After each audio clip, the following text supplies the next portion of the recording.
ইত্তেফাকের সাংবাদিক ও শালা ফাঁক করে বাইরে গেছে, সত্যটা প্রকাশ করে নাই।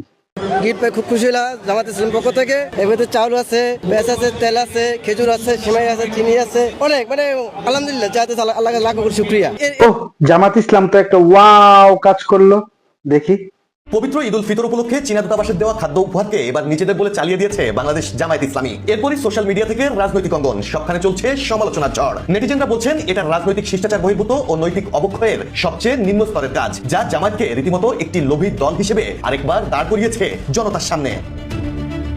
মঙ্গলবার চীনা দূতাবাসের ঈদ উপহারকে যৌথ উদ্যোগের ফল বলে দলীয় ভেরিফাইড ফেসবুক পেজ থেকে প্রচার চালায় জামায়াত। পরে সমালোচনার মুখে পোস্টটি কয়েক ধাপে সংশোধন করা হয়। জামায়াতের ভেরিফাইড পেজে লেখা হয়, ডাক্তার শফিকুর রহমান ও চীনা রাষ্ট্রদূত ওয়াওয়েন এর উপস্থিতিতে মিরপুরের আদর্শ উচ্চ বিদ্যালয় মাঠে ফুড প্যাক বিতরণ করা হয়েছে, যা নাকি জামায়াত ইসলামী ও চীনের যৌথ উদ্যোগে দেওয়া ঈদ উপহার। কিন্তু বিপত্তি বাধে ঢাকায় নিযুক্ত চীনা দূতাবাস যখন একই খাদ্য বিতরণকে চীনের উপহার উল্লেখ করে পোস্টে দেয়। তারা লেখে, ঈদ উল ফিতর উপলক্ষে ঢাকার বাসিন্দাদের জন্য বিতরণ করা খাদ্য সামগ্রী চীনা দূতাবাসের। বিতরণ অনুষ্ঠানে শুধুমাত্র অতিথি ছিলেন জামায়াত আমির শফিকুর রহমান। এমনকি রাতেই আলাদা এক পোস্টে ঘটনার নিন্দা জানিয়ে বিতরণকৃত খাদ্য সহায়তা চীনের একক উদ্যোগ বলে নিশ্চিত করে চীনা দূতাবাস। তারপরে সমালোচনা ও নিন্দার ঝড় ওঠে সোশ্যাল মিডিয়ায়। লজ্জা ঢাকতে এক রাতের মধ্যেই 4 বার ফেসবুকে দেওয়া পোস্টটি এডিট বা সংশোধন করে জামায়াত ইসলামী।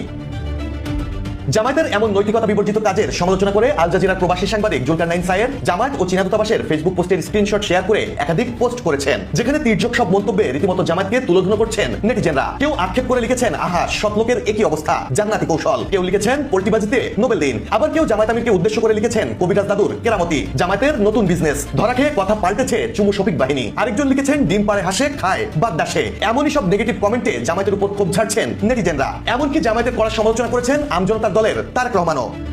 Desk report, People and politics.